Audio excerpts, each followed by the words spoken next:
ഗാന്ധിജി എവിടെയാ അതില്? ഗാന്ധിജി എന്തേ? ഇതാണ് ഗാന്ധിജി. മോദിജി എടുത്തരാം. Modiji very good. അച്ഛനെടുത്ത് കൊടുത്തേക്ക് മോദിജി. ഒബാമയെ കാണിച്ചു തരാമോ അച്ഛനാ? ഒബാമ എടുത്തു തരാമോ? Thank you. പറയുമല്ലോ കൊച്ച്. ആനി എടുത്തരാം. ആനി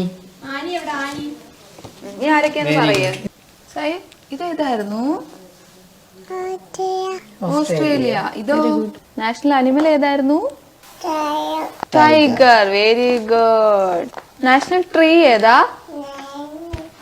ബനിയൻ tree. Very good. National river ഏതാ? Ganga. Very good. Well planned parenting ആയിരുന്നല്ലേ? എന്തുകൊണ്ടാണ് നിങ്ങൾ അങ്ങനെ ഒരു സ്ട്രാറ്റജി പ്ലാൻ ചെയ്തത്? അതന്നെ മെയിൻ ആയിട്ട് ഈ പറഞ്ഞ പോലെ സ്ക്രീൻ ടൈം ഭയങ്കര ഒരു പ്രശ്നത്തിലേക്കൊക്കെ ഇപ്പൊ ഈ കഴിഞ്ഞ ദിവസം കണ്ട പോലെ തന്നെ എന്താ അമ്മ ഫോൺ എടുക്കരുതെന്ന് പറഞ്ഞപ്പോ അവൻ ഏതോ ഒരു വീട്ടിലൊരു കുട്ടി TV എല്ലാം തല്ലി പൊട്ടിച്ചു എന്നുള്ളൊരവസ്ഥ വരെ എത്തി. അപ്പൊ അങ്ങനെയൊക്കെ ഉള്ളൊരു സിറ്റുവേഷനിലേക്കൊക്കെ പോകുന്നത് കൊണ്ട് പിന്നെ ഞങ്ങൾ ഈ ഫുഡും കുറച്ച് കോൺസെൻട്രേറ്റ് ചെയ്യണം എന്നുള്ളൊരു ഇതിലായിരുന്നു. നമ്മൾ കണ്ടിരിക്കുന്ന ഒരു ഇതെന്ന് വെച്ചിട്ടുണ്ടെങ്കിൽ ഫുഡൊക്കെ കുട്ടികൾ കഴിക്കാൻ ഭയങ്കര ബുദ്ധിമുട്ടാണല്ലോ. അപ്പൊ അതുകൊണ്ട് തന്നെ ഡിസ്ട്രാക്ട് ചെയ്ത് കഴിക്കാനായിട്ട് ഫോണൊന്നും അലൗഡ് അല്ല.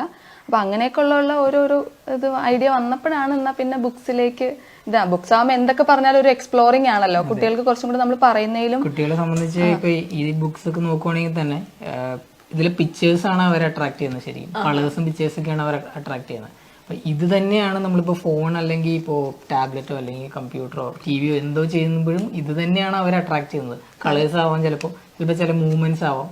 അങ്ങനെയുള്ള കാര്യങ്ങളാണ് അവരെ അട്രാക്ട് ചെയ്ത് അതിലേക്ക് കൂടുതൽ പോകാനുള്ള ഒരു ടെൻഡൻസി ഉണ്ടാക്കുന്നത്. അപ്പൊ നമ്മൾ അതിനൊരു ഓൾട്ടർനേറ്റീവ് ആയിട്ട് ഇത് കൊടുത്തു എന്ന് മാത്രമേ ഉള്ളൂ. അപ്പൊ ഇതാകുമ്പോൾ അവർക്ക് ഭയങ്കര എക്സ്പ്ലോറിങ് ഇതാണ്, ഓപ്പർച്യൂണിറ്റിയാണ്. പല വെറൈറ്റീസ് ഓഫ് ബുക്സ് ഉണ്ട്. ഇപ്പൊ സായുന് തന്നെയാണെന്നുണ്ടെങ്കിലും നല്ലൊരു കളക്ഷൻ. ഈ ഒരു പ്രായം എന്ന് പറയുമ്പോൾ ശരിക്കും പറഞ്ഞാൽ ഒരു പർട്ടിക്കുലർ ഇപ്പൊ ടോയ് ആണെങ്കിൽ തന്നെ ഒരെണ്ണം കുറച്ചു നേരം കഴിഞ്ഞാൽ പിന്നെ അവർക്ക് മടുക്കും. അപ്പൊ അതുകൊണ്ട് തന്നെ ഇതൊക്കെ എല്ലാ കാറ്റഗറീസിലും പല കളേഴ്സിലൊക്കെ അവൈലബിൾ ആണ്. അത് മടുത്താൽ അവർക്ക് അടുത്ത ബുക്ക് ഉണ്ട്. അപ്പൊ അങ്ങനെ അല്ലെങ്കിൽ വേറെ ടോയ് ഇപ്പൊ ഇതുപോലെയുള്ള സോഫ്റ്റ് ടോയ് ലൈൻ പോലെ ഇതുപോലത്തെ സോഫ്റ്റ് ടോയ് ഒക്കെ ഉണ്ടല്ലോ. അപ്പൊ അങ്ങനെ എന്തെങ്കിലും വെച്ചോണ്ടിരിക്കും. അത് കഴിഞ്ഞ് അടുത്ത അവർക്ക് അവൈലബിൾ ആയിട്ടുള്ള പിന്നെ നോക്കുമ്പോൾ പിന്നെ ബുക്സ് ആണ്. അപ്പൊ അങ്ങനെ വരുമ്പോ അവൾക്ക് വേറെ മടുപ്പ് വരുന്നില്ല.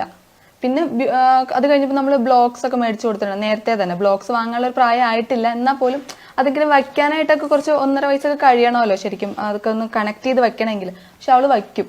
അത് കാരണം അതിപ്പോ ഞങ്ങൾക്ക് മനസ്സിലായ ഒരു കാര്യം വെച്ചാല് അറ്റ് ദ ഏർലിയസ്റ്റ് നമ്മൾ എന്ത് കുട്ടികൾക്ക് ഇൻട്രൊഡ്യൂസ് ചെയ്യുന്നോ അവരത് ചെയ്യും. അറ്റ് ദ ഏർലിയസ്റ്റ് ചെയ്യും. അതാണ് അതിനെ അഡാപ്റ്റ് ചെയ്യാൻ വേണ്ടിയിട്ടുള്ള ഒരു ടെൻഡൻസി എപ്പോഴും ഉണ്ട്. കുട്ടികൾക്ക് എപ്പോഴും ആ ഒരു ടെൻഡൻസി ഉണ്ട്. പക്ഷെ നമ്മൾ അതിനെ ഉള്ള ഒരു ഓപ്പർച്യൂണിറ്റി സമയമായില്ലല്ലോ അല്ലെങ്കിൽ കുട്ടി അതിനായില്ലല്ലോ എന്ന് ഓർത്തിട്ട് നമ്മളത് ചെയ്യാത്തത് കൊണ്ടാണ് എനിക്കിതെന്ന് തോന്നിയത്. ഞങ്ങൾക്ക് ഇതെന്ന് തോന്നിയൊരു കാര്യം അതാ.